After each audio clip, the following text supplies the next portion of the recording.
ನಿಮ್ಮ ಹಳೆ ಒಡವೆನ ಅಧಿಕ ಬೆಲೆಗೆ ಮಾರಬೇಕೆ?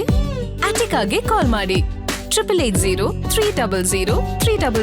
Attica gold company. ವೈಶಾಖ್ ಸಾವಿನ ಪ್ರಕರಣದಲ್ಲಿ ಕೃಷಿ ತಾಪಂಡಕ್ಕೆ ನೋಟಿಸ್ ನೀಡಲಾಗುತ್ತಾ? ನಟಿ ಕೃಷಿ ತಾಪಂಡ ಇದ್ದಲ್ಲಿಗೆ ನೋಟಿಸ್ ಕಳಿಸೋದಕ್ಕೆ ಪೊಲೀಸರು ಸಜ್ಜಾಗಿದ್ದಾರಂತೆ. ನೋಟಿಸ್ ಮೂಲಕ ಸ್ಟೇಷನ್ಗೆ ಕರೆಸಿ ಕೃಷಿ ತಾಪಂಡ ವಿಚಾರಣೆ ಮಾಡೋ ಸಾಧ್ಯತೆ ಇದೆ ಪೊಲೀಸರು.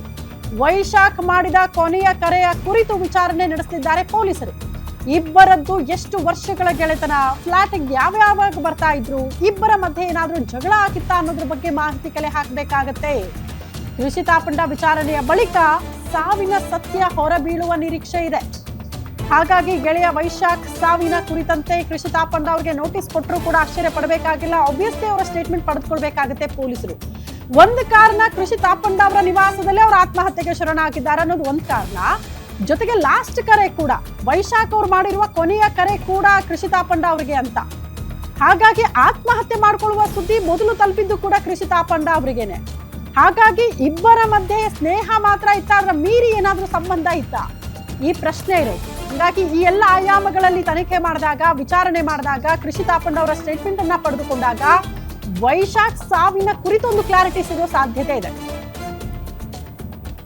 ಈ ಬಗ್ಗೆ ಮತ್ತಷ್ಟು ಡೀಟೇಲ್ಸ್ ಅನ್ನ ಕೊಡ್ತಾ ಹೋಗ್ತಾರೆ ಕ್ರೈಮ್ ಬ್ಯೂರೋ ಚೀಫ್ ಮಂಜುನಾಥ್ ನೇರ ಸಂಪರ್ಕದಲ್ಲಿದ್ದಾರೆ. ಮಂಜುನಾಥ್, ಎಲ್ಲ ಆಯಾಮಗಳಲ್ಲಿ ತನಿಖೆ ಮಾಡಿದ್ರು ಕೂಡ ಅಗೇನ್ ಕೃಷಿ ತಾಪಂಡ ಅವರ ಸ್ಟೇಟ್ಮೆಂಟ್ ಮೇಲೇನೆ ಅಷ್ಟು ಪ್ರಶ್ನೆಗಳಿಗೆ ಉತ್ತರ ಸಿಗಬೇಕಾಗುತ್ತೆ.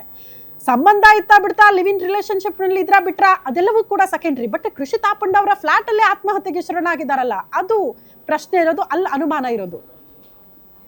ಖಂಡಿತ ಶ್ರುತಿ, ಇಲ್ಲಿ ಈಗ ವೈಶಾಖ್ ಸೂಸೈಡನ್ನು ಮಾಡ್ಕೊಂಡಿದ್ದಾರೆ. ಆದರೆ ಸೂಸೈಡ್ ಮಾಡ್ಕೊಳ್ಳೋದಕ್ಕೆ ಕಾರಣ ಒಂದು, ಕೃಷಿ ತಾಪಂಡ ಏನಾದರೂ ಆತನ ಮನ ನೋವಾಗುವಂಥ ರೀತಿಯಾಗಿ ಅವಾಚ್ಯ ಶಬ್ದಗಳನ್ನು ಬೈದು ಅಥವಾ ನಿಂದಿಸಿದ್ದು ಆತನಿಗೇನಾದರೂ ನೋವಾಗಿದ್ದರೆ ಆ ಕಾರಣವನ್ನಿಟ್ಟೇನಾದರೂ ಆತ ಆತ್ಮಹತ್ಯೆ ಮಾಡ್ಕೊಂಡಿದ್ದರೆ ಆತ್ಮಹತ್ಯೆಗೆ ಪ್ರಚೋದನೆ ಅಡಿಯಲ್ಲಿ ಕೃಷಿ ತಾಪಂಡ ವಿರುದ್ಧವೂ ಸಹ ಕೇಸು ದಾಖಲಾಗುವಂಥ ಸಾಧ್ಯತೆ ಇದೆ.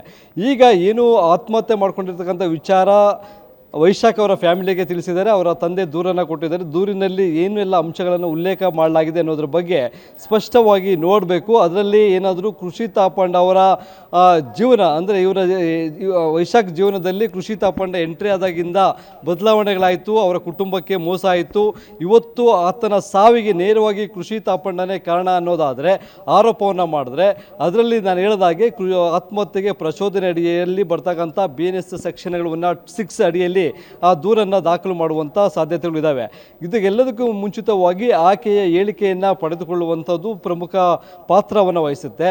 ಹೀಗಾಗಿ ವೈಶಾಖ್ ಅವರ ತಂದೆ ಕೊಟ್ಟಿರ್ತಕ್ಕಂಥ ದೂರಿನ ಆಧಾರದ ಮೇಲೆ ಪ್ರಕರಣವನ್ನು ದಾಖಲು ಮಾಡಿಕೊಂಡಿರ್ತಕ್ಕಂಥ ಪೊಲೀಸರು ಏನು ಕೃಷಿ ತಾಪಂಡ ಅವ್ರಿಗೂ ಒಂದು ನೋಟಿಸನ್ನು ಕೊಟ್ಟು ಕರೆಸ್ಕೊಳ್ತಾರೆ. ಅಲ್ಲಿ ಆ ಪೊಲೀಸ್ ಠಾಣೆಗೆ ಕರೆದುಕೊಂಡು ಅವರು ಕೊಡ್ತಕ್ಕಂಥ ಹೇಳಿಕೆ, ಯಾಕೆಂದರೆ ಇವರು ಎಷ್ಟು ವರ್ಷಗಳಿಂದ ಜೊತೆಯಲ್ಲಿದ್ದರು, ಇವರ ಸಂಬಂಧ ಏನು, ಕೇವಲ ಗೆಳೆತನನ ಅಥವಾ ಅದನ್ನು ಮೀರಿದ ಸಂಬಂಧ ಇತ್ತಾ, ಇದರಿಂದ ವೈಶಾಖ್ ಅವರ ಫ್ಯಾಮಿಲಿಗೆ, ಅಂದರೆ ಅವರ ಪತ್ನಿ, ಅವರ ತಂದೆ ತಾಯಿ ಇರ್ಬೋದು ಅಥವಾ ಅವರ ಮಗನಿಗೆ ಸಮಸ್ಯೆಗಳೇನಾಗಿತ್ತು, ಸಂಪೂರ್ಣವಾಗಿ ಅವರನ್ನು ತೊರೆದಂಥ ಬಳಿಕ ಇವ್ರಿಗೇನಾದರೂ ಜಗಳಗಳಾಗ್ತಕ್ಕಂಥದ್ದು ಈ ರೀತಿಯಾಗಿತ್ತ, ಅಥವಾ ಇವರಿಬ್ಬರ ನಡುವೆ ಯಾವ ವಿಚಾರಕ್ಕೆ ಮನಸ್ತಾಪ ಇತ್ತು, ಗಲಾಟೆ ಮಾಡಿಕೊಂಡು 2 ದಿನಗಳ ಹಿಂದೆ ಏನು ಕ್ಷೇಮವನ ಅಂತ ಏನೋ ಒಂದು ಕರಿತೀವಿ, ದಲ್ಮಂಗಲ ಬಳಿ ಅಲ್ಲಿನ ಆಶ್ರಮಕ್ಕೆ ಹೋಗಿದ್ರು, ಅಲ್ಲಿಗೆ ಹೋಗೋದಕ್ಕೆ ಕಾರಣ ಏನು, ಜೊತೆಯಲ್ಲಿ ಪ್ರಯಾಣ ಮಾಡೋದಕ್ಕೆ ಆಗಿರಲಿಲ್ವ, ಈ ರೀತಿಯಾಗಿ ಹಲವಾರು ಪ್ರಶ್ನೆಗಳು ಈಗ ಪೊಲೀಸರಲ್ಲಿ ಕಾಡೋದಕ್ಕೆ ಶುರು ಆಗಿದೆ. ಈಗ ಸದ್ಯ ಇಲ್ಲಿ ಮರಣೋತ್ತರ ಪರೀಕ್ಷೆ ಮುಗಿದಂಥ ಬಳಿಕ ಏನು ದೂರು ದಾಖಲು ಮಾಡ್ಕೊಳ್ತಾರೆ, ನಂತರದಲ್ಲಿ ವಿಚಾರಣೆ ಸಂಬಂಧಪಟ್ಟಂತೆ ನೋಟಿಸ್ ನೀಡೋದಿರ್ಬೋದು, ಅವರನ್ನು ಕರೆಸೋದಿರ್ಬೋದು,